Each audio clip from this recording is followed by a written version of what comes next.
So can you guys see me and hear me now?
Okay, welcome to the July 18th work session.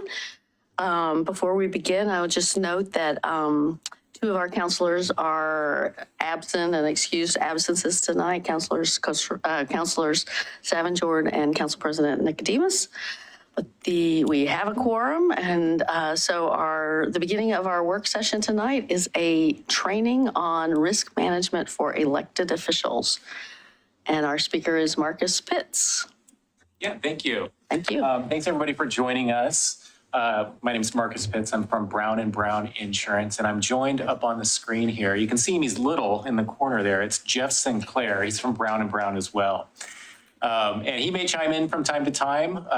We got the video feed working, but we're going to talk a little bit about your insurance, the policy that's in place, how it applies to council members.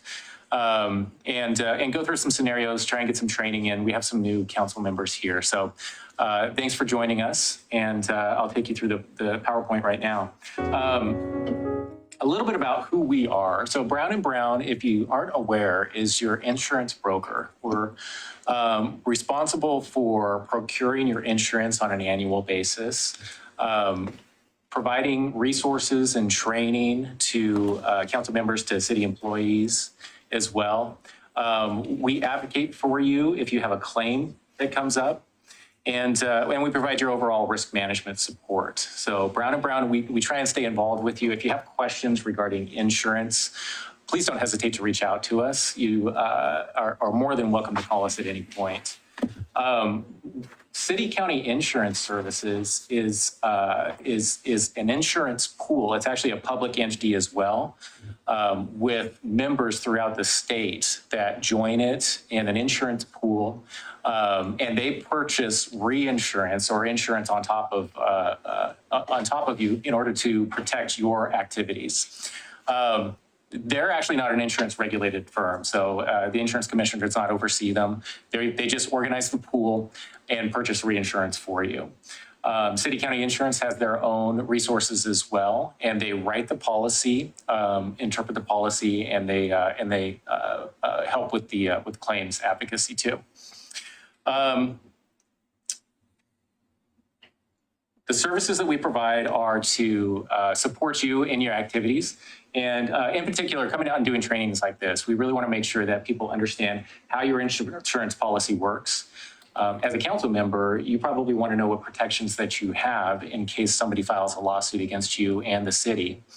And so we come out periodically, and when we have new members, give an overview of the insurance services, and then talk more specifically if you have something that comes up. So please feel free, as we're going through this, to think about some of the activities that you might be a part of, questions you might have in terms of whether or not insurance applies, or am I protected doing this?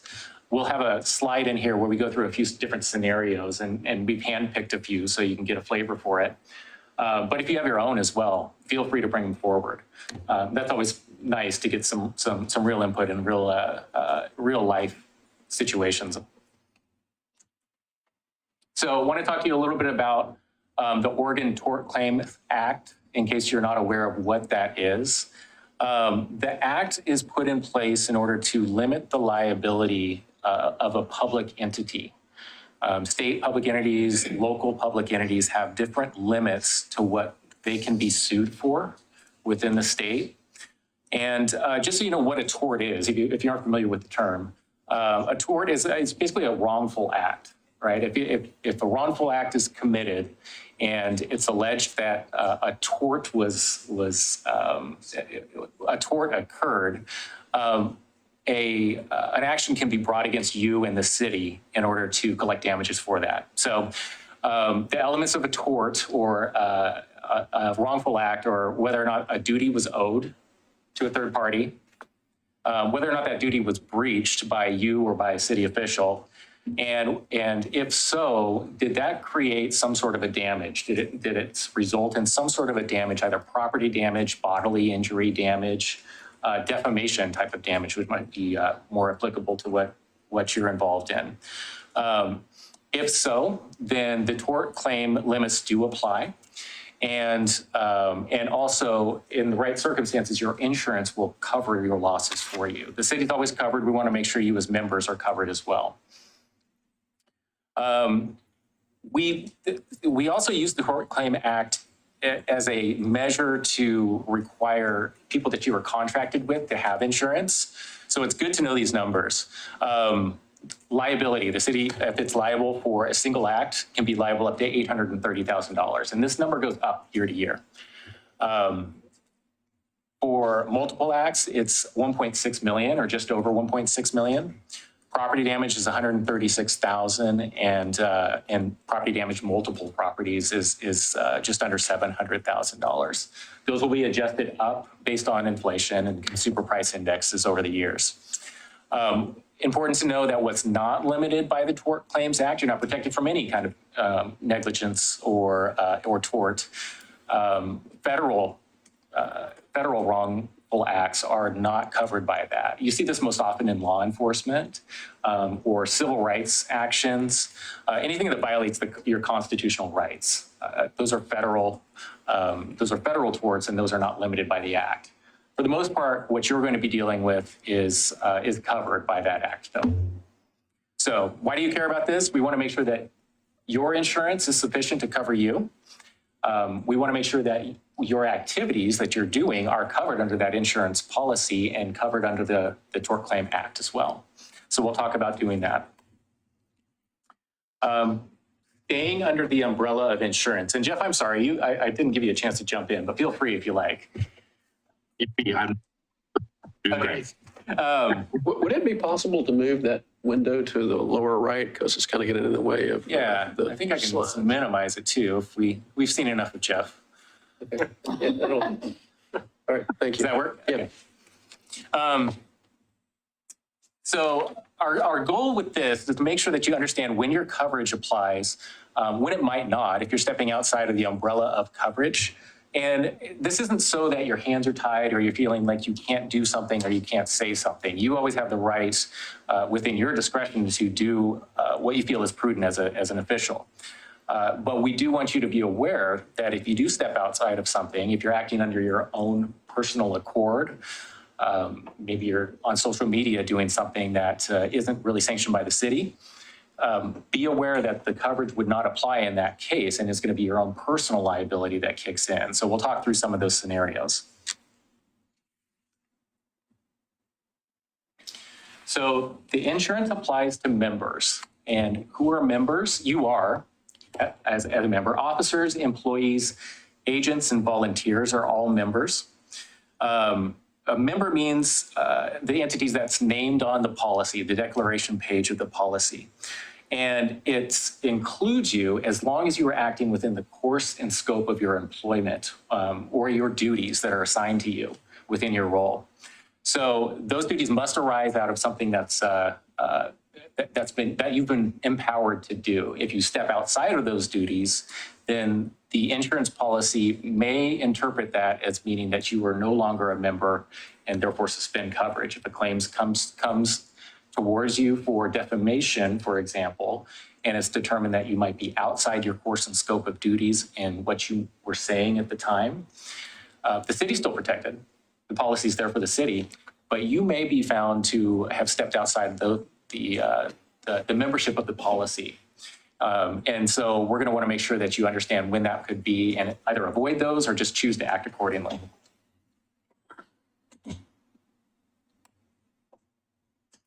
So we'll talk a little bit about political versus legal realities.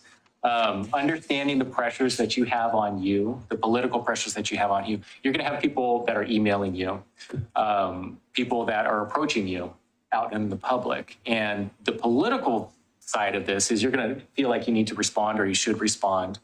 The legal reality of it is, well, if you do have a response that's outside of your designated duties, are you really acting within the scope of your policy, and are you going to be covered for that? So while you might feel like you're doing something that is promoting city business or doing something that is a public service, it could be interpreted to be outside of what the council has actually designated as your abilities to accomplish. So we want to take through some scenarios of that as well. Typical allegations that we see around personal injury claims are defamation. Just so you know, we do see that from time to time. Slander, libel. If somebody feels like you've said something that has damaged their business, they may come back and file some sort of a suit against the city and name you personally as well. And so we want to make sure that you're well within the coverage limits while you're speaking.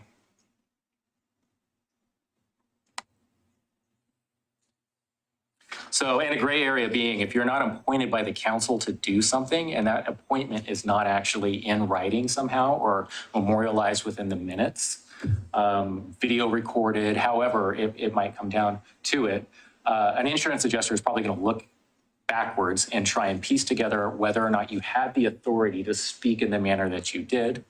And if not, they could potentially deny your claim. So council members are empowered only during sanctioned council meetings where a quorum is present or as they are designated outside of the meeting. So members must be acting within the course and scope of their employment or duties, whether arising out of governmental or proprietary function.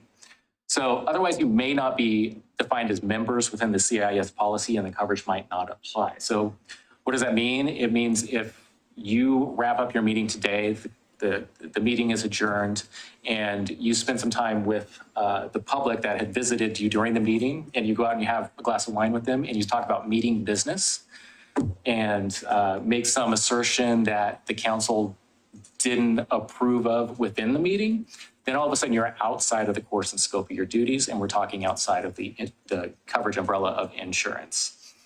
It is potential. I don't know how many of you might have personal insurance umbrellas and something that's protecting you on the other side, but you would want to know that the city's coverage is not covering you at that point, and you may have an umbrella that you've purchased of your own. Let me jump in here. Something else to talk about in this situation is not just the fact that during the meetings is when you're a council person and a member as part of the policy. It's also any designations they may have of, let's say that you're assigned to a committee or you're assigned to speak at a certain program or event. Those are all things where the council as a body has provided you with permissions with the course and scope of your duties to go and do that. And so that's where being explicit, being intentional, something that we talk about a lot, is having that intentional, oh, Jeff's going to go and talk about our new city management plan involving X, Y, and Z at the local X, whatever it might be. And so you've authorized me to do that. I do that. And if I screw up or someone alleges I did something wrong, I said something out of turn or they have a problem with it, then I'm still acting within the course and scope of my duties because you've assigned that to me. If I just do that because I choose to and I feel it would be helpful, that's not necessarily going to be underneath the umbrella that Marcus was talking about. Does that make sense? Yeah, and a big part of that is whether or not it can be traced back to meeting minutes or something that has been memorialized as well. So people are going to have to look backwards to follow sort of the breadcrumbs of how did we get to this point where you were speaking, within an advisory committee. Can that be proven or can that be documented to where the insurance company is going to look at it and say, okay, yes, that makes sense. They were acting within the course and scope of their employment or their duties.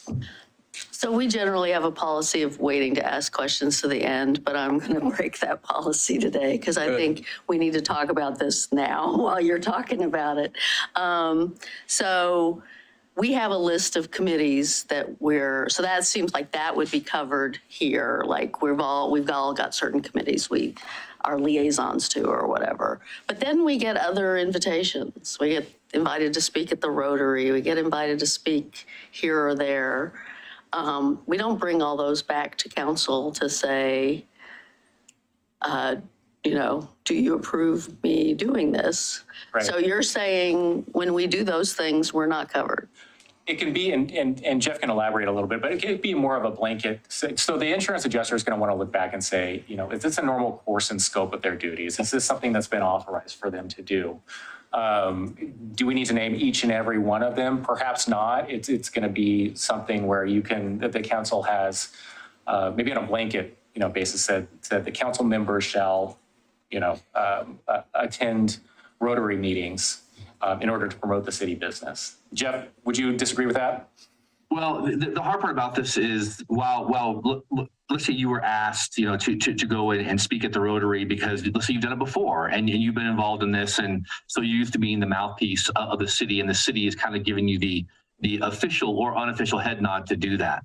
Let's say you have a brand new board member that has no experience, doesn't know necessarily what's happening, and the city council doesn't know how or what they may say or do, and they go to that same meeting and it's an absolute bomb. It's an absolute, just a mistake. Things are said and done. That's where not being specific and not being intentional as a city council can harm you, and then also provide you as council members with a false sense of security. And so I would rather see that you guys are intentional about that. If you're asked, say, listen, I'd like to give them permission that I'll be the liaison to the XYZ group throughout the year. I will report back what I learn every meeting when I attend this. And they say, sure, that sounds great. But if you're doing these things outside the course or outside of that kind of, I'll call it regular and approved versions, that creates some gray area. And this is where Sir Marcus and I are really here to keep you guys not from saying things or doing things, but to highlight where those guardrails might be. So if you choose to do this, which is totally within your rights, your First Amendment rights to talk and converse and really almost preach the city business and how you believe it should be done or what have you, that the city business is over here and your actual personal beliefs and rights could be over to the left and different than that. And so I would rather that you be more intentional about that, because you don't want to have that go the wrong way. But your question is super valid. I love that question. What worries me is if a person were to say just absolute terrible things, lies and cheats and steals and whatever, would you believe that they should be covered by the city's insurance? That's where city, county, as your carrier may go, they weren't given permission to do that. Why would we cover them? We'll cover the city, because the city is our named member, but that person wasn't speaking as a board member. They were speaking as Jeff Sinclair, normal person on the side. Does that make some sense? Well, I mean, I will just say, I think there's an issue of what the content is, and if people are, I think I think we all understand, what's city business versus what's personal opinion of something that an action the city hasn't taken. And I get that there's got to be guardrails around that. But yeah, anyway, it looks Councilor Massey has a question, so I'm going to defer to him. Well, I have, questions or comments along the same line is that, let me give you, for instance, periodically we will man the city information booth at the farmers market. Yep. Okay. And so I get questions. And so I try to be very careful about answering those questions. And if they ask me, what did the city council decide? And I will tell them what they decided, but what I tell them can be traced to the YouTube video or the minutes. Okay, I don't try to editorialize or anything like that. Or if a decision has been made, I say we considered it, we've moved it forward, and there'll be another public hearing on it in 3 weeks, and I urge you to attend. And so I feel like if I can tie those things to public information, then it seems okay to me. Okay, but I get questions like that even outside of the farmers market, but I do the same thing. So am I not covered in one and not in the other? Yeah, we actually have a few scenarios like that we're going to work through. Okay, I'll wait. Well. But no, that's a great question. That's a great question too. And the information booth that you're speaking of, is that something that might be able to trace back to city minutes as well as a function event? So it's well within the coverage, I would think. Yeah. I will also add that in some of these discussions, I will write a contemporaneous memorandum of the record to memorialize the discussion if I think I might need that at some point. And is that public record? No. Okay. So the question would be, I think, Is that your interpretation, or is that an actual city council sanction? I do it. Yeah. I do it for myself. Yeah. And we're taking notes, right? Yeah. We want to know what's going on there. But But it's a little bit more formal than notes. I would just chime in that I believe under the Oregon Public Records Law that that's a public record. Okay. I'm going to jump into the next slide because it does bring up a few scenarios here, and then we can talk through those. The first one is, let's say you are approached by a friend at Fred Meyer, somebody who's bringing up city business, right? City business. In this case, they have a storm drain that's been bothering them, or a sewer backup, whatever it might be. And they have some complaints about that, and we just want to talk about, what might be the right response to this individual? How should that be handled? And do you have coverage for stepping outside of those kind of guardrails that we're talking about too? So I don't know if you have any opinions, or if people have this happen to them, where people just come to you in an informal setting and bring up city business, and how do you handle that?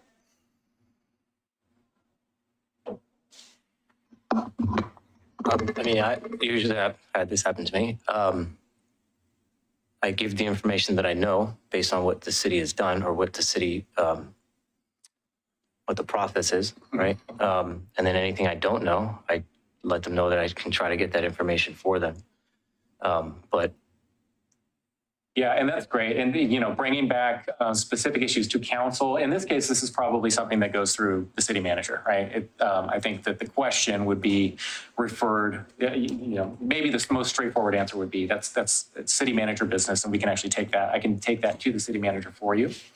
And you can expect, that you'll get a response within a certain period of time. So it's really just kind of staying within the chain of command there. What you probably don't want to do, or you want to think about before you do, is talk about how the city is, initiating some sort of repair, or doing something that the city council really hasn't talked about, or stepping outside of the subject matter and getting into what you personally believe should happen. Or what you might think has happened within council. Just get it back to the city manager, or bring it back to the council to talk about if it's a subject worthy of that. Jeff, I'll pause for you if you like.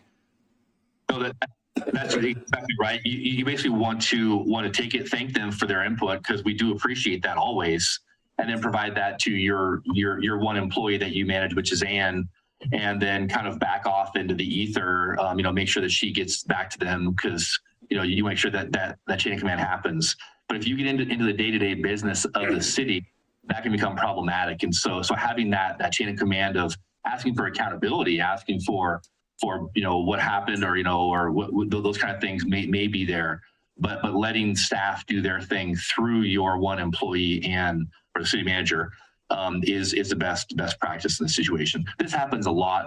Almost, I'd say quite a bit of the lawsuits against the board members that we see and city councilors we see involves this kind of an interaction, because things are said under your breath, or things happen, or you believe X, or you've heard Y, and that becomes front page type news stuff. And so it's I wouldn't say it's a trap. It's just concerning. So just be mindful of it. Pan it off to staff. They're paid to take care of it. Let them take care of it and move along. Another example, let's say a council member wrote a response. They got an unfair criticism, or what they believed was an unfair criticism on Facebook or some sort of social media platform, and decided to have a response to that. Anybody think that would be a coverage issue? It's probably something that you want to be very mindful of, that if you're responding to social media posts or criticism, and especially getting into the weeds of opinion, you're likely not within the city council directive. And so that's something that could come back to be a personal liability for you if somebody were to make an allegation. so, for example, if there's a council vote on a topic and somebody criticizes you for the vote that you took, you can't explain to them why you voted that way. because that's your opinion, that's your belief. So you can't do that? We're think this never one- saying that you can't do anything. Just be aware where the coverage lies, right? And expressing the opinions and whether or not the response that you give is going to be city business in terms of its response and whether or not the policy is going to cover you. This is a great question because this is where the political reality versus legal is exactly squared in this. What the question you just asked was perfectly a great example of, you want to give them the why. Why did you vote the way you voted? Why did you express your, whatever it might be involving the police or whatever it might be? That is absolutely what you can do as your opinion, and that's your First Amendment right. That is not, however, during a board meeting, you're not delegated, I'm guessing, as the PIO, the information officer for the city. So therefore, any statements that you make, if they're considered libel or slander or damaging to somebody, and they were to bring a claim, that would not be within the purview likely of the city's coverage to protect you on that. Doesn't mean it's wrong or you'd be held responsible for that. I'm not saying it's bad or good, but anything that you make in that situation, that's the political reality of your position, not the legal protection under the umbrella of the coverage. Great question. Something not too unsimilar, if the Oregonian calls asking for comments on something that that you voted on or the city council has passed, there may be let's talk about how you might actually have coverage under that circumstance, and that could potentially be if the city council has designated you as the information officer on a specific subject. Or on subjects in general. So, right. So if the Oregonian calls, they're going to be routed to Adam, Council Adam, and especially on a specific topic. And that's something that is done in open forum and recorded. Then when the Oregonian does call you asking for comments, then that's probably something that you could expect coverage on. Outside of that, though, if you decide to go under your own volition and make those comments, actually reach out to the Oregonian, or they call you and you haven't been designated in that sense, then you need to be aware that that you are acting under your own, personal volition, and the exposure is probably more in tune with your own personal liability. So let me ask, one of your earlier examples was like, if you harm someone's business. I think we all understand that. And I don't see anybody making those kind of statements, denigrating a certain business or denigrating anything. So if you're just saying, I voted for X because blah, blah, blah, blah, blah, what basis would anyone have to bring a claim on that? Yeah, I'm sure you haven't seen a number of these claims. However, if one that comes to mind is if somebody has something negative to say about a business and that's why they voted that way, and that business then all of a sudden is saying, well, this person slandered me, right? And that's the reason. And then all of a sudden you have a defamation type of suit against you. Jeff, come up with a better one for me. That was off the top of my head. No, realistically, your comment is exactly right in that why would they have any action? It's not that they would necessarily have a cause of action that would win. It's that if they don't agree or something happens where they bring a frivolous lawsuit against you, that the actual policy to defend and indemnify you may or may not take place. We'll talk about some coverage that you have in the next couple of slides, but it's not to say that you did anything wrong, like it was your fault or that they have any action.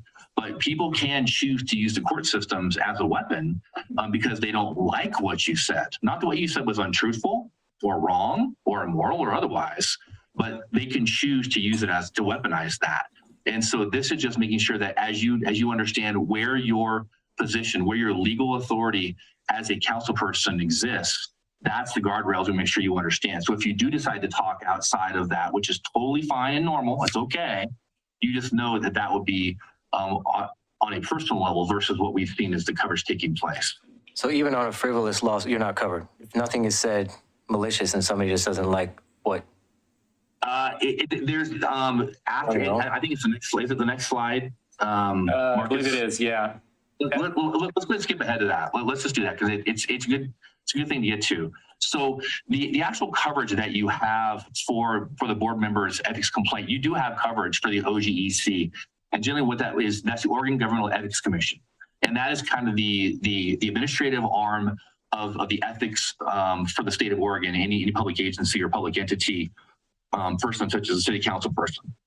So let's say someone brings a complaint against you that you did something wrong. You did a improper board meeting. You didn't do executive session right. You didn't say something right, whatever it might be. And they file a complaint saying you did wrong administratively or otherwise. The idea of that is there's $7,500 worth of defense costs per allegation, per official per year. So it's $15,000 for the whole city, but let's say that I would get $7,500 if someone alleged something against me. So, however, what has to happen is through this process, I've got to tell, of course, the city, the city manager, and then she would report it to us. We'd report it to your city county, and then you and city county's adjuster would agree on the lawyer that you would that you're going to choose to employ to defend you, and then the only coverage that you would ever be granted for those defense costs is if you prevail. And that word prevail is important because let's say that they were going to fine you $1,000 for something that was alleged super egregious. But after the investigation is found out, it was not that bad at all. It was a simple, honest, one-time mistake. And they bring that big fine down to a small $30, $50, whatever it might be. That's not prevailing. So this coverage would not apply unless you are found to be completely innocent of those allegations. This is problematic in situations where you're like, we're going to negotiate down, it's not that bad, I get it, but you technically made a mistake, let's say. So this would not be there for you. The other side of this, however, is let's say, as in the previous issue, where let's say you did allegedly slander somebody, you said something against them or in a bad way. The idea of the coverage that you have, which is $10 million of coverage through the city county for your general liability provisions, is you have to be what's called the member. And that's what we talked about at first. Do you qualify as a member within the course and scope of your duties as a council person within the direction and control of the council? Did they authorize you to make that statement, to converse with that city, or not city, with that Oregonian rep or with that blogger? Or go online and tweet something. That's where the idea of you have to be a member first to get underneath the umbrella. And then from there, there's coverages that would apply if those allegations are made in either court or not. But you don't get the defense costs. You don't get the protection of the lawyers through the city county insurance program if you don't qualify as a member. That's the most important part. That's why we want to make sure you understand when you're inside and when you're outside the umbrella. Potentially. Which I think, Jeff, is why the council meetings are so important in order to really memorialize what your intentions are, right? If you have a situation where you want somebody to be speaking to the public or talking about a specific issue, if you get that on the record, then you're going to have more protection than if you did not. And you have to backtrack and try and prove that that's what the intent was. The more deliberate that you can be, the better the protection will be for you.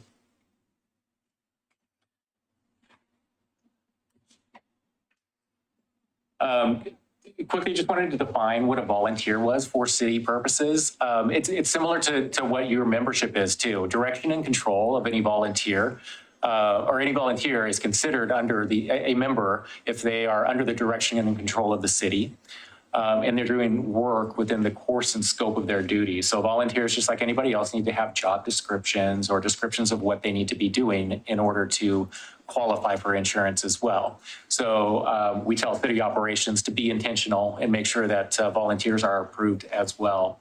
And we'll talk about employees the same way. Employees are covered in certain circumstances. Imagine an employee driving home from work and strikes a pedestrian in the sidewalk. Before I give you the answer, can anybody think whether or not that person is covered?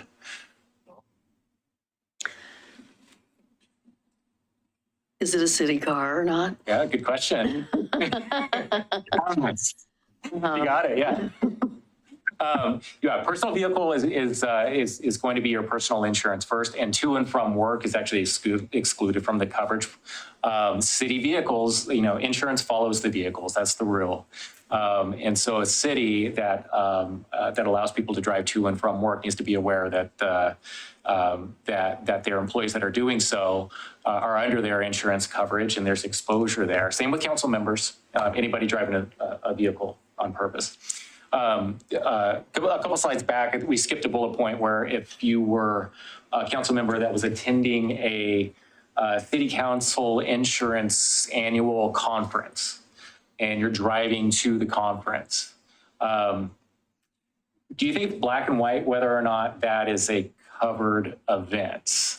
Driving to, and auto exposure is one of your largest exposures, or one of the city's largest exposures. So kind of an important topic to talk about, but coverage or no, going to an annual conference?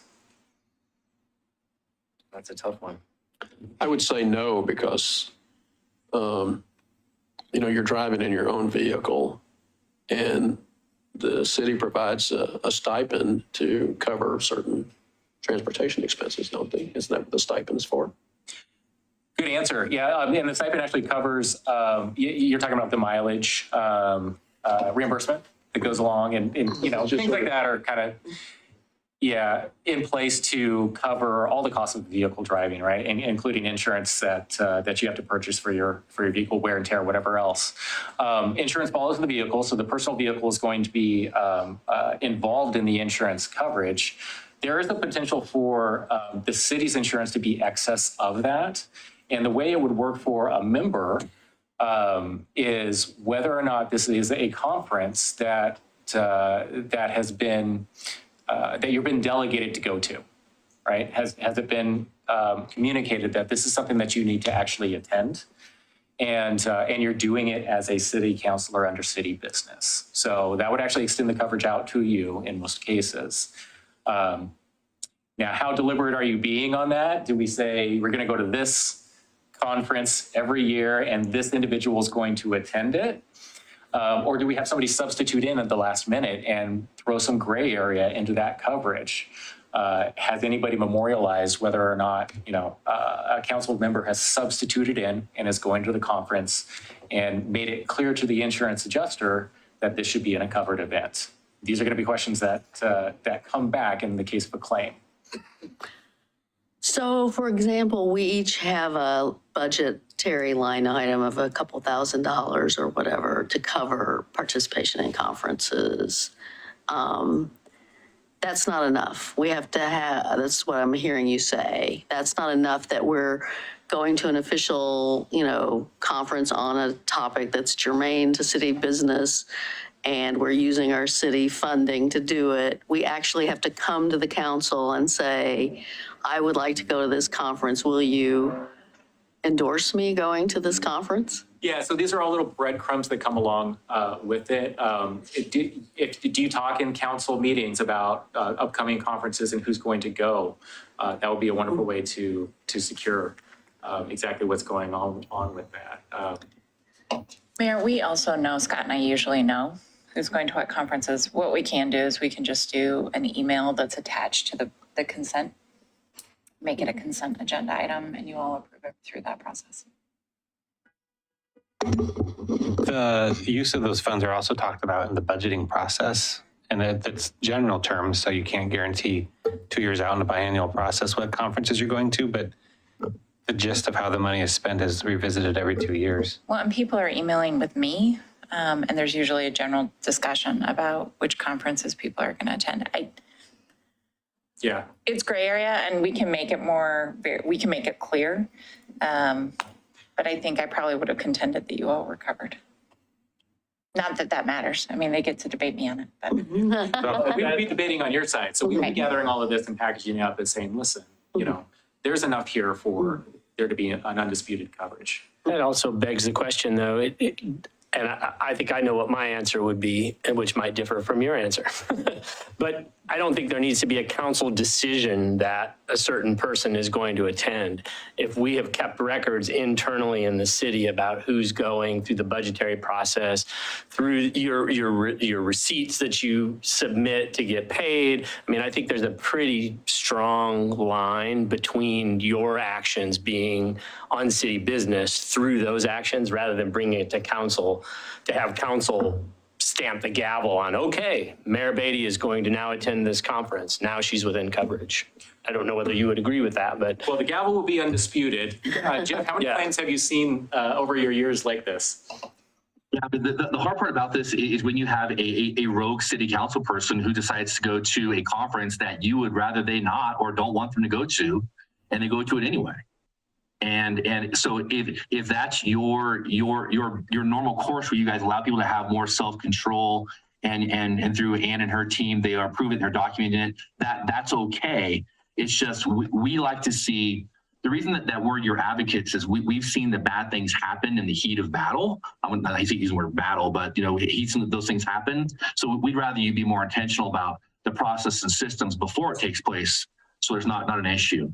Trust me, you guys are working fine. Everything's good.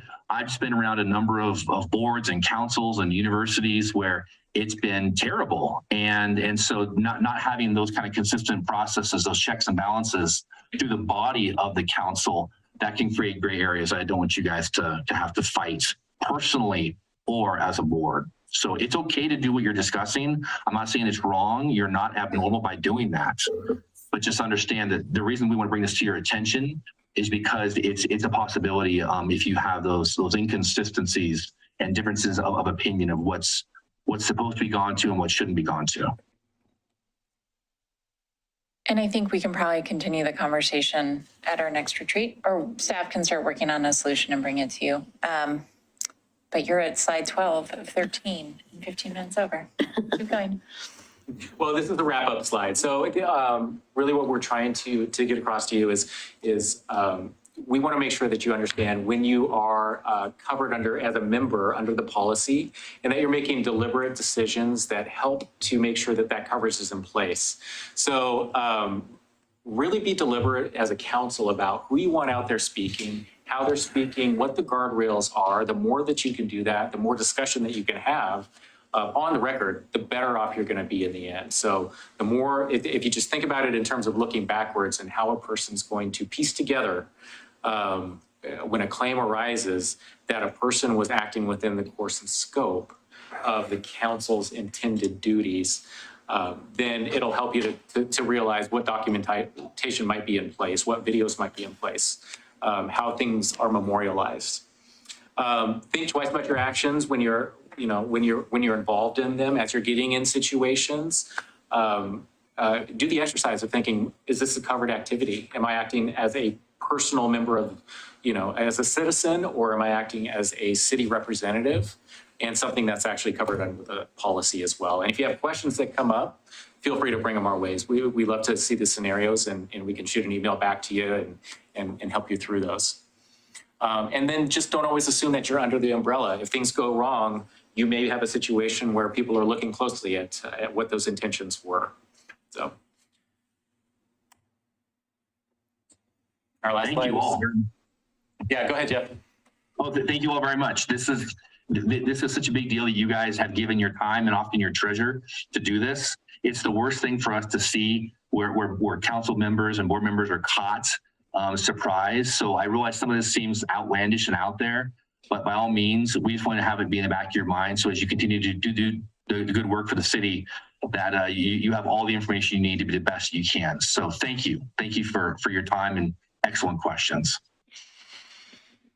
Okay, any other questions at this point, Council? No? And we'll circulate All right. an email too. And if questions come up, just shoot them our way. Happy to field those. So, all right. Okay, Thank you. thank you. Thank you. Okay. Next up, we have consolidated fee schedule updates with our Finance Director, Toby LaFrance.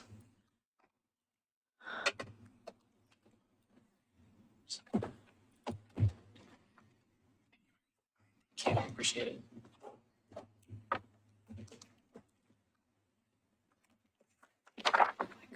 Good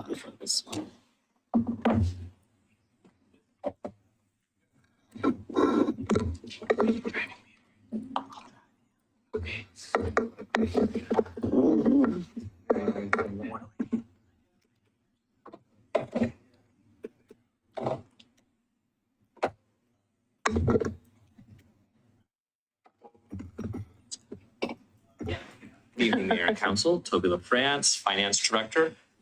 Peter Passarelli, Public Works Director.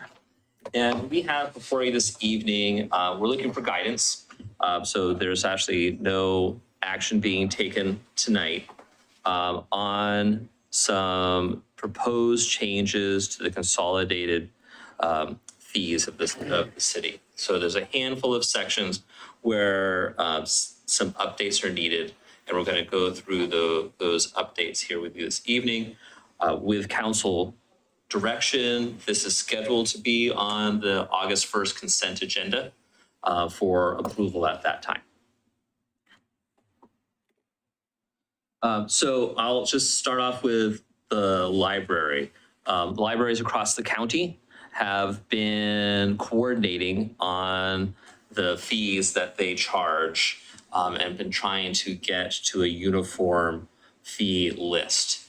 And what's before you for your consideration has already been adopted by 3 different libraries and is under consideration at a number of others. And it really simplifies the fees. There's far fewer fees that we're using, and a number of categories are getting consolidated into single categories. One of the things I didn't know going into this is that if a person borrows a book from one of our neighboring libraries and returns it to our library needs to charge the fee schedule of the library where they borrowed it, not our own. So by consolidating and coordinating the fee schedules across the county, there won't be so many different individual fee tables. It'll make administration of the fees with cross libraries that much easier. So that's the library piece that's before you this evening. Thanks, Toby. The next group of fees that we wanted to discuss were fees related to our tree fees. So a little over a year ago, we adopted our new private tree code that regulates trees on private residential properties and for residential development. Over the past year, we've learned some lessons using the code that we've had and the fee package that we put in place, and I identified some areas of where we were having some problems as it relates to enforcement, and also clarifying some language and in the fee schedule, as well as making it simpler, easier for developers to go through some of the processes. So one of the first items that we are recommending that we do is we change the bonding process for the tree protection bond from going from an appraised value of a tree to a flat fee for the tree protection bond. So going to $3,500 per tree. What we found was there was additional cost for the developer. There was a subjectiveness to that appraisal value that made it difficult to do that. So it eases the process for the developer to go through that to get the tree protection bond. It also eases the process administratively for us. We added some language in the fee schedule that clarified what violations relate to tree topping as well. The intent was if a tree is topped, it's basically considered the same as a removal. So we added some language that includes tree removal or tree topping.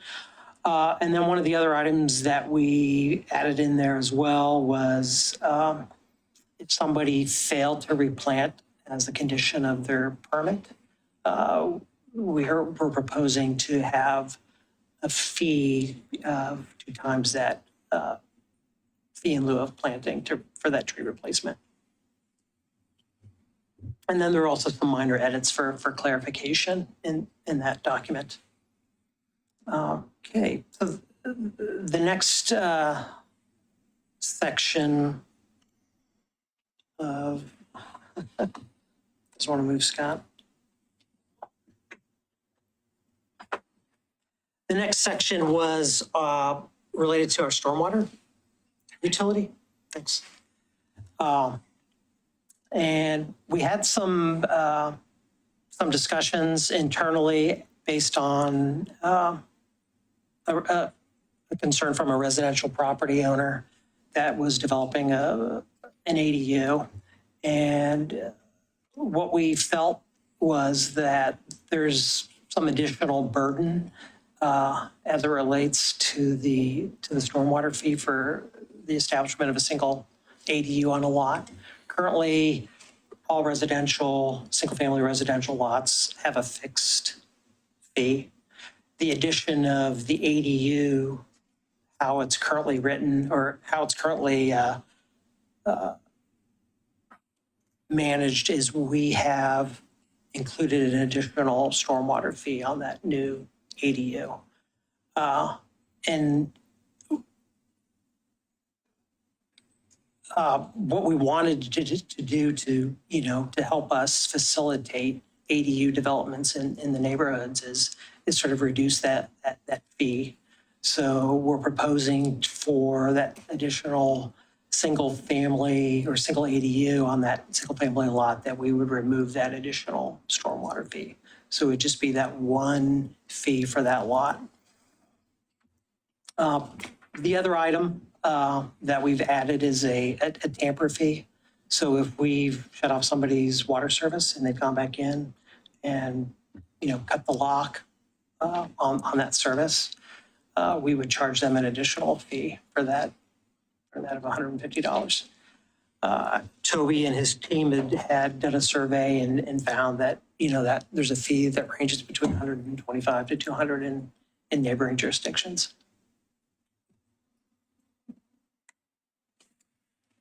So solid waste fees. This is something that comes before council every year.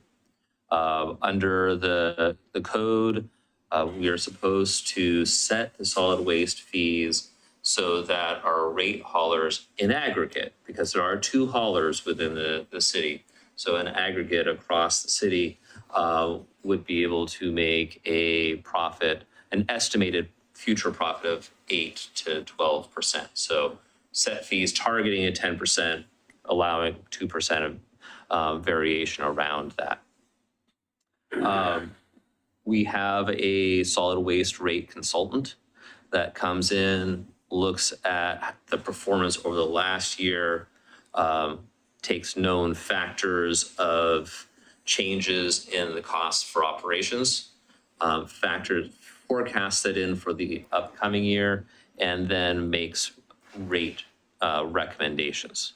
The recommendations that they came in with is consistent with the rate increases that are happening countywide. So the dollar amount increase so the incremental increase that we're proposing here is the same incremental increase that you'd find within the county.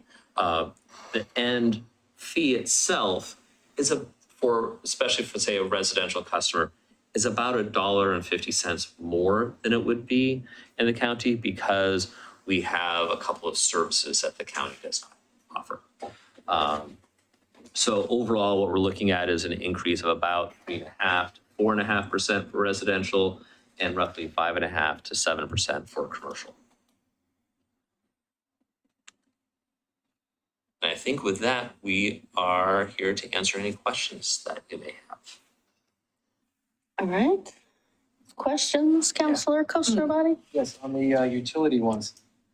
What about those that currently have an ADU and have been paying on the fee for the last, is this going to be retroactive, so they're going to stop paying for that extra fee too, or people that already have this ADU on their property going to continue to pay that fee?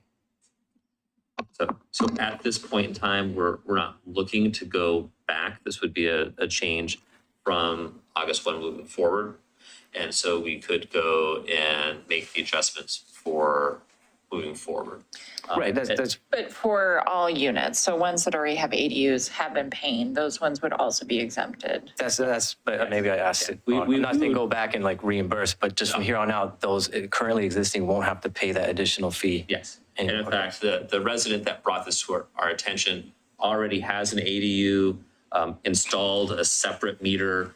And with the meter, we started charging a separate stormwater fee, brought it to our attention. And we felt that it was a good point.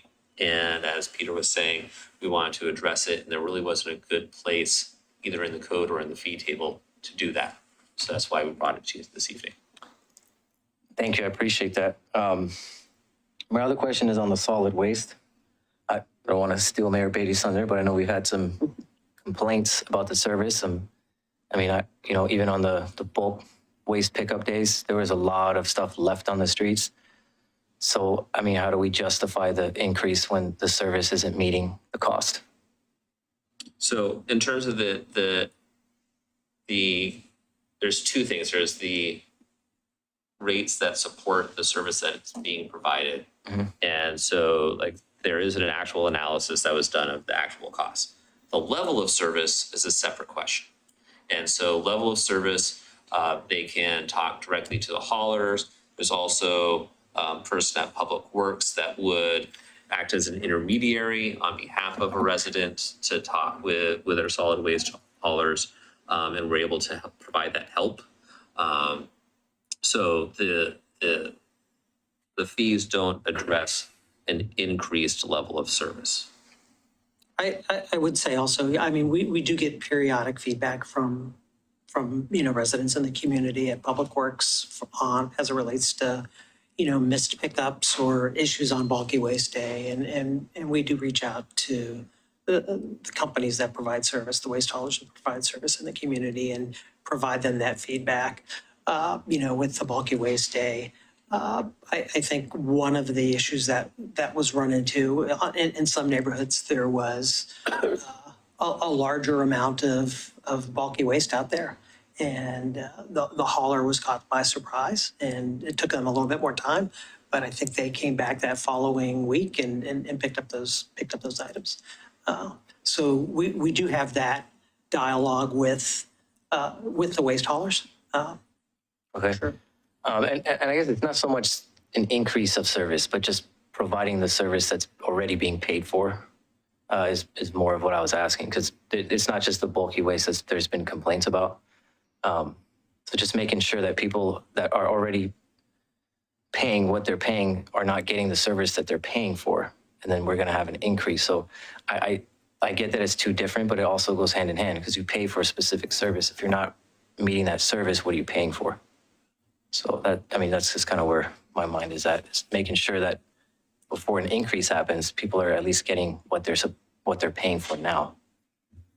And again, it's a discussion about quality of service, where as a customer, they have a couple of avenues to bring that either directly to the attention of the hauler or to the city.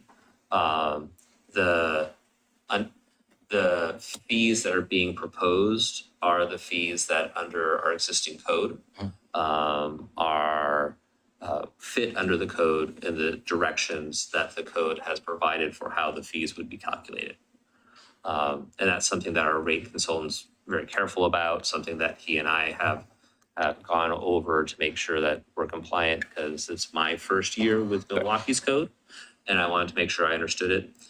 It's similar to code I've enforced elsewhere, and so it is compliant with the city's code and the methodology that this proposed change in the fees was calculated. Okay. Thank you for providing that info. Good for you? Yeah. Okay. Yeah, so just for clarification, looking at the library list, there's a lot of red lines through 2024. And at the top of one section, it says up to replacement cost. That's pretty clear. But then down below, there's a lot of other strike throughs. So I'm assuming that those are also up to replacement cost as well? Yeah, Okay. all getting consolidated. Okay, to all right. one. There was just some segmentation issues. I wanted to be sure. Yep. would there ever be a circumstance where topping a tree would be acceptable? So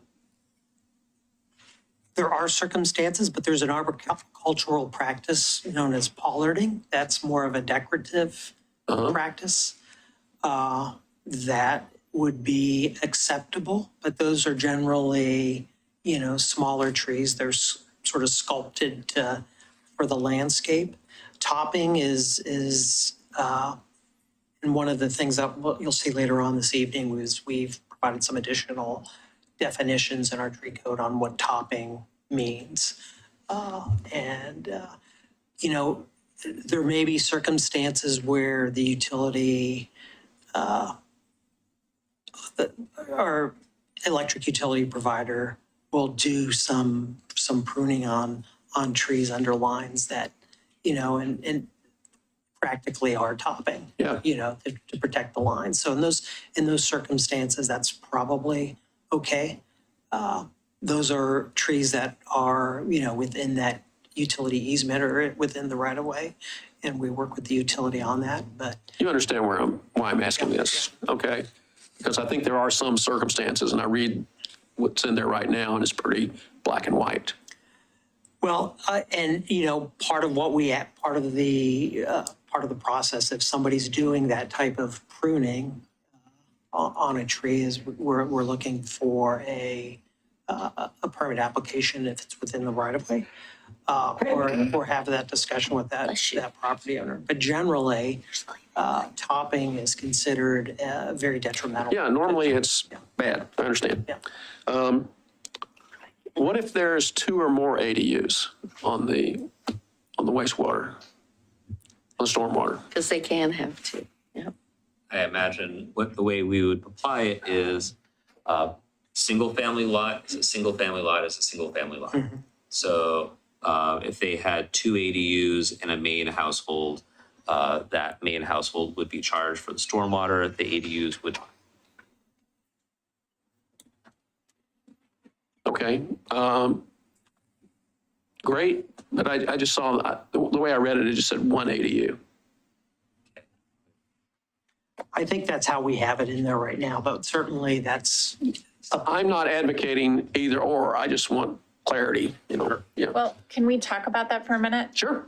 So do you want to start exempting if large portions of a property are being taken up with multiple housing units? Do you want to exempt more than 1 ADU? I would. Well, the difference is what's an ADU. Under the code that I think we had, as I understand it, although we would need somebody from planning probably to confirm, you can have 2 ADUs. I think you're right, and I think it's Anything more than that, you're talking about then multiplexes cottage or cluster whatever. or something else. Yeah. You could have one attached and one detached, as I recall. And the attached is already included in the primary, Right. So in so that, you should be okay.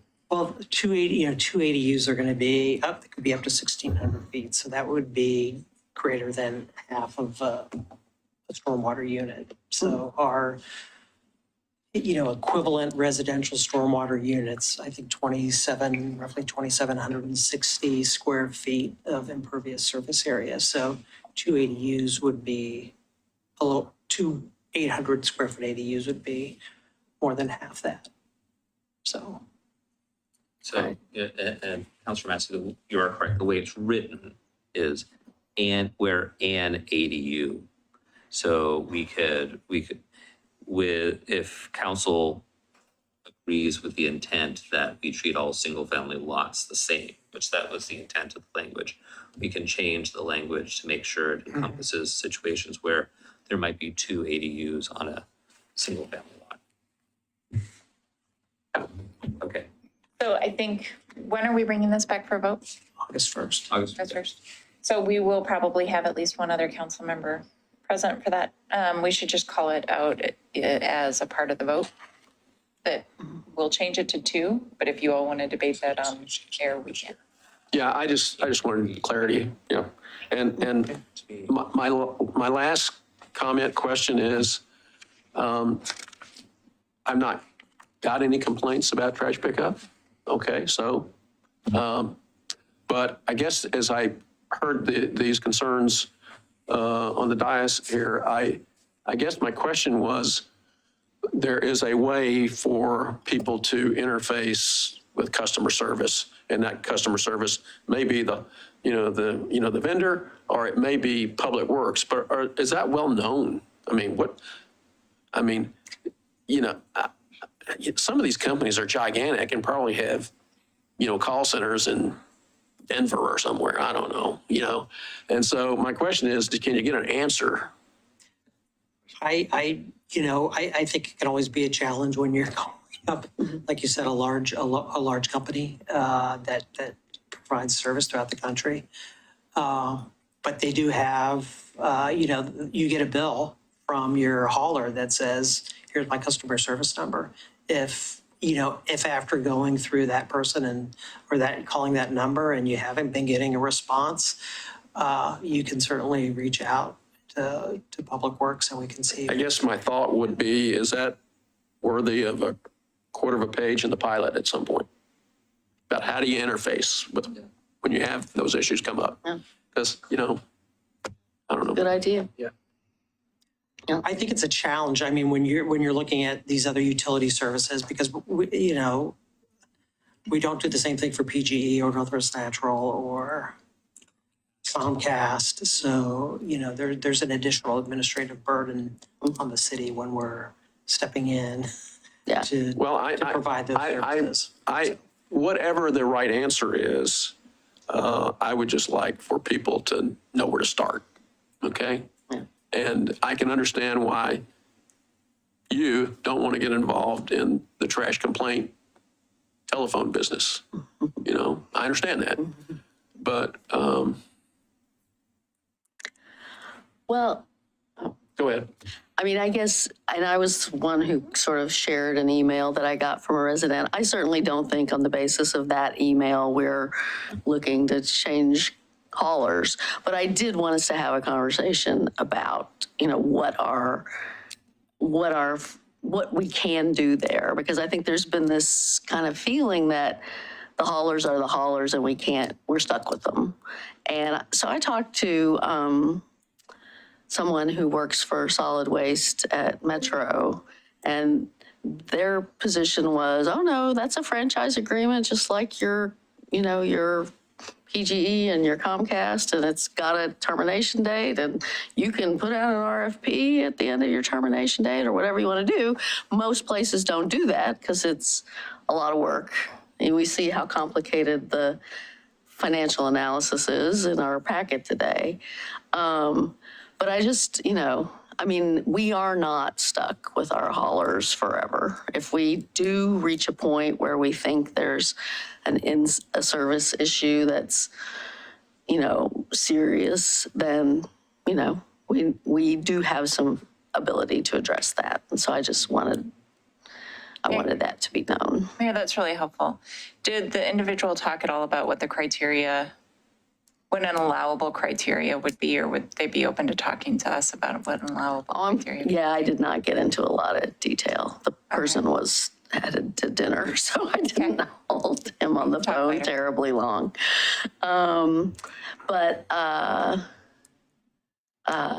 Again, I'm not suggesting the one complaint that I got by email or even the ones we saw over the bulky waste are a reason to take action against any hauler. I just don't want us to feel like we are trapped. And I do wonder if having so much market saturation by one hauler, namely Waste Management, is affecting rates.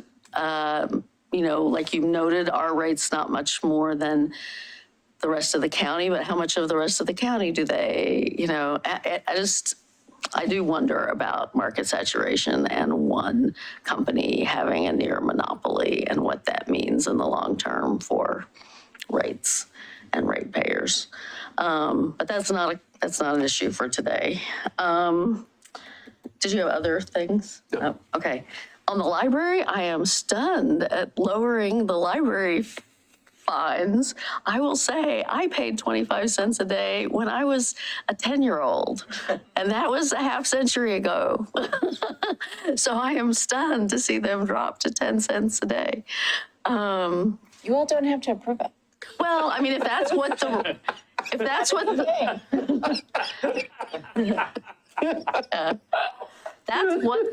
what the rest of the district is doing, Well, that's what 4 cities have done. yeah. I think that there's an interesting conversation in this, right? It costs a lot of money to run libraries. Our library district only receives, only collects so much cash. The city of Milwaukie does subsidize a significant portion of running the library outside of the district.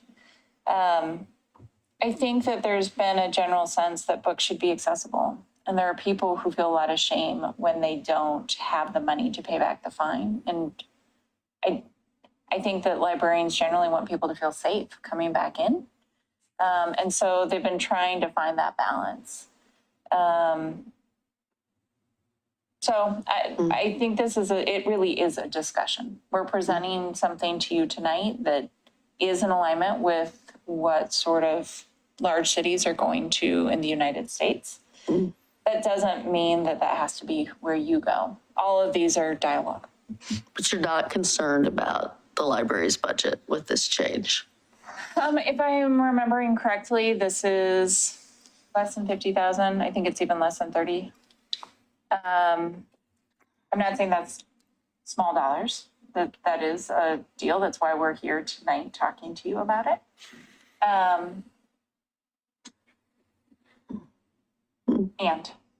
Okay. So please don't feel like this is an expectation from me or from anyone. This is a statement of, we're being asked to present this as an option, and it is going to be more complicated in our books if we don't, because we will be charging 2 different rates, and people who are borrowing books will not know why they are charged X for one and Y for another. Right.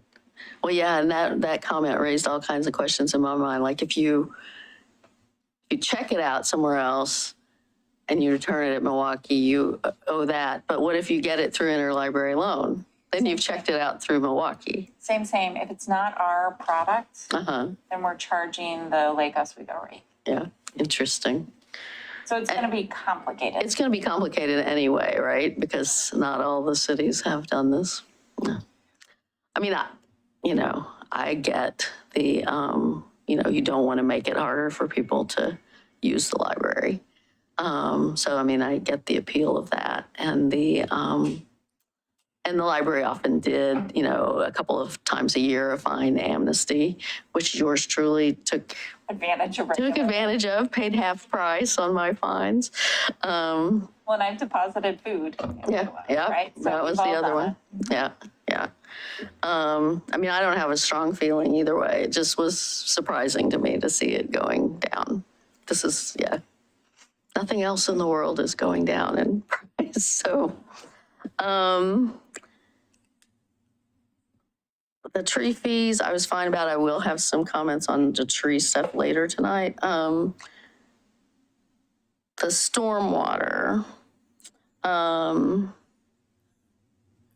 So why, if I know new construction is expected to treat the stormwater on site. So why are we charging the same stormwater fee for a house that had to build stormwater treatment on site versus a house that, an old, a house from the 50s, 60s, 70s that doesn't treat and it pipes it all into the, well, hopefully their downspouts aren't in our sewer system, but anyway. So I mean, there's a couple different parts to stormwater, right? So there's the stormwater quality. So there's a treatment component, and there's also the quantity component. And we do a little bit of both on residential properties. We have a program that offers a credit for trees, if you're on a residential property, if you're including additional trees on your property, you can get a credit to reduce the size of the built infrastructure that you're putting in there. So we have a fee or a credit related to that. So there's a a cost that the developer can save if they plant more trees related to stormwater. But for the resident that lives in that home, we do not have a fee reduction for stormwater. We do have it for commercial properties, where we do offer up to 50%, depending on the level of detention, retention, and treatment that's available. There's not many of those applications have been processed since I've been here. I talked to Steve Adams this afternoon, and since he's been here, there haven't been actually any stormwater fee applications submitted by commercial development. The one that I do know of, the last one was the Axle Tree development. There was an application there, but we don't have a fee reduction for single-family residential properties. I would say there are also administrative costs that we have related to managing our stormwater program and managing and inspecting private water quality facilities. Our latest permit requires us to maintain an inventory of privately owned stormwater quality facilities, and requires the property owner to maintain that to a certain standard and send us a letter annually saying that they've done that. It's something that's an administrative challenge for us, and we're working on developing that program further. Right now, we've primarily focused on those larger commercial facilities, but the latest permit that we got requires us to do a similar process on those other facilities. So if somebody's got a rain garden that their downspouts go into, and some people have done that on their own and maybe older construction, but some people have done that because it was a requirement of their newer construction, right? yeah, and with that requirement comes the responsibility for that facility to be maintained by the property owner, inspected by the city, and documented. So there are those additional costs Right. Associated with Right. that, and generally there's still runoff that leaves the property. In some cases, not in all cases, but I think generally there's still runoff that leaves properties. Yeah. Okay. It's interesting. 'Cause The other part, I would think if we do go down a path at some point where we're considering expanding a program to provide that credit, we would really need to do a financial analysis to see what that impact would be. So. Yeah, it's kind of it's a little hard to wrap your head around that if you live in a 30-year-old house that didn't have to build anything, it costs you X. And if you live in a 2-year-old house and you had to build these things, you had to build stormwater detention or treat, whatever, swales or whatever, you pay the same amount and you're going to now have to do this annual report.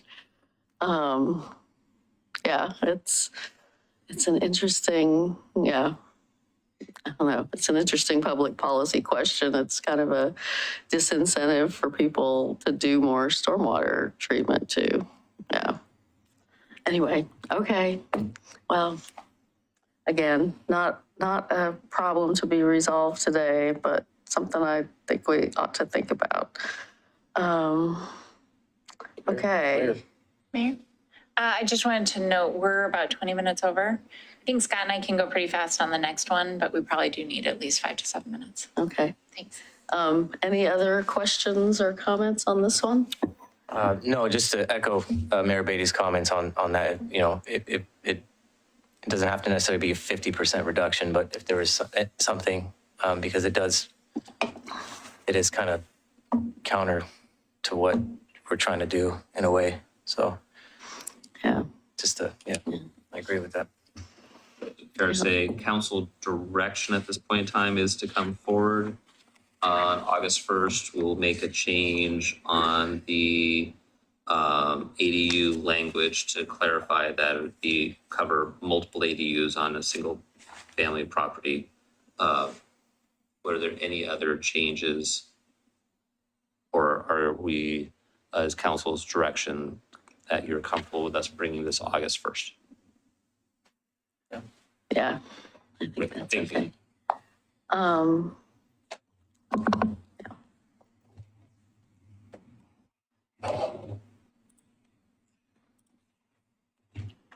Okay, on to our last item, which is the celebration of our the inauguration of our new city hall and the celebration of this one. That's right. Good afternoon, Mayor Beatty and Council. Scott Stauffer, City Recorder, here to provide an update on our city halls. A little bit of construction and project updates on both buildings, and then sharing with Council and the public information that will be distributed broadly and more broadly in the coming weeks as we prepare to say goodbye, decommission one building, and open a new one. And I am partly filling in for Joseph Brilio, our Community Development Director, who is unable to be with us this evening. So I have notes, and I will rely on Ann to answer some follow-up questions on certain things. So with that being said, we'll start with Historic City Hall, and here's an update from our Community Development Director on the project here. We are continuing to be in the due diligence phase with the Henry Point developer.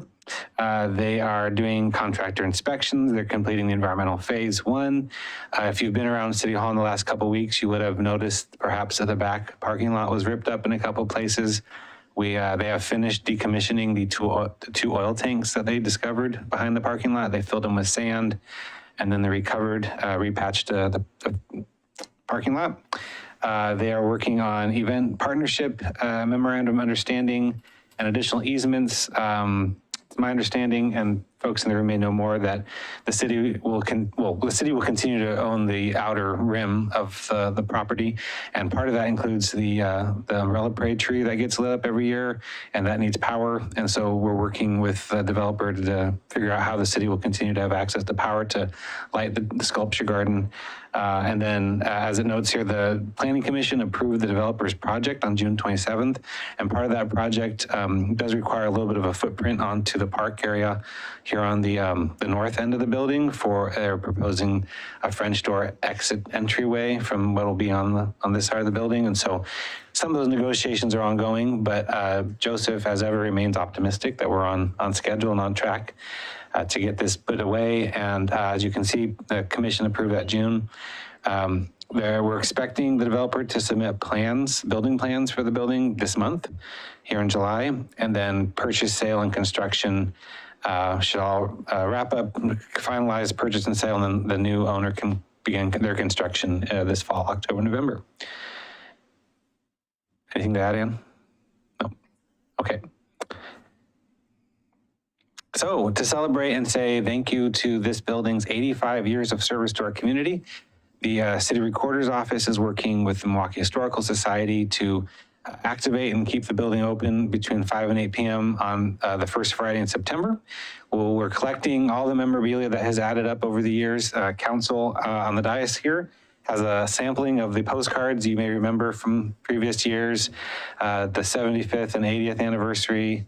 This year happens to be the 85th anniversary of the building's service. And then we've also commissioned a new sticker, because that's what we do. We do stickers. So thank you to Jordan Imla and Emma Sager in the city manager's office for commissioning the 85-year sticker there, 1938 to 2023. So we're thinking of an open house, letting folks see perhaps not all the nooks and crannies of the building. Our insurance might not approve. And no, I am so sorry for everyone who asks and will ask. The fire pole is off limits for insurance reasons. But we'll open much of the building to the public for one last time. We have uncovered videos from the 75th anniversary that we did. And former Councilor Churchill gave a talk on the building's architecture. We'll play that here in Chambers. And so we'll do some programming. Join us September 1st, 5 to 8 p.m. here at City Hall. And the Arts Committee and will be activating the gallery for one last time. September will be the last gallery they'll show something. So that's September 1st. And moving from Historic City Hall, an update on the construction at New City Hall. July, the current month, the general contractor is working to complete the scope and demobilize. And I was on site with some folks just this today about and heard from the contractor that they're on schedule. So that work should finish up in the next couple of weeks. In August, another set of contractors will be coming into the facility and working on installation of furniture and continue to install access devices of all kinds. One thing I'm really involved in is working with an AV contractor and our friends at Willamette Falls Studios to implement the new audiovisual setup in chambers. It's going to be super cool. I'm super excited about all the new things we'll get there. And then, of course, signage, graphics, and logos. So our general GC will finish this month, and then there's a number of things that will continue to be put together in August. And I would say for anybody watching who wants a little more detail, Joseph has a memo in our work session packet that gives a little more breakdown about what have they been doing over there in that new building. And yep. So that's in the work session packet. Yep. Yeah. And then this September, we are making plans for staff to move in that second week of that month. And there'll be some facility closures, office closures at Historic City Hall and our Johnson Creek building. So the public and council can watch for that. There'll be more coming as we get closer to that. And there's my week so far, it's only Tuesday, and I think the only thing I've worked on this week is New City Hall and all the elements that I'm involved in that. And then as a matter of public information and for council's information, the August 1st council meetings will be the last meetings with our current AV setup, and that won't mean a whole lot to the folks in the room. We'll continue to have, after the August 1st meeting, perhaps literally the next day, our AV folks are going to start taking equipment out of this AV room and installing it down the street. We will continue to hold all public meetings, including council and planning commission meetings, in this building. Study sessions, of course, will be at the library uninterrupted. There will be, perhaps you'll see some different camera equipment and different AV setup in that room, but for the purposes of all meetings in August and September, we'll continue to meet in this room and we'll continue to have a Zoom audience, and we'll record it and to the best of our abilities broadcast on YouTube and cable. So all public meetings will happen here through September. The first public meeting in the new building will be the October 3rd City Council meeting. And that then segues to that first week of October also be our new City Hall grand opening. On October 6th, again, just like in the first Friday in September, we're gonna piggyback on the first Friday, the last one of the year in October 6th. And we're gonna start a little earlier just to make sure that we avoid some of the evening rush after 5, but the general ceremony and council will get more details as this gets closer, but the general idea is we'll start about 4 o'clock here at Historic City Hall. Some sort of ceremonial final closing and locking of the door. A few remarks perhaps by a member of council if there's interest, and then a historical society, somebody will make a few remarks. We've asked the American Legion Post to be present to lower the flags. Milwaukie High School will be present to provide some music. And then once all those closures are done here at Historic City Hall, we will process council, staff, and the public are invited to join us in the high school band to march with a MPD escort, rolling stop, sort of like the umbrella parade. We'll march the 2 blocks north to our new City Hall, and there'll be flag raising, there'll be perhaps a ribbon cutting or commissioning a new City Hall dedication plaque to go above the Advantis, formerly Electric Credit Union plaque that exists there.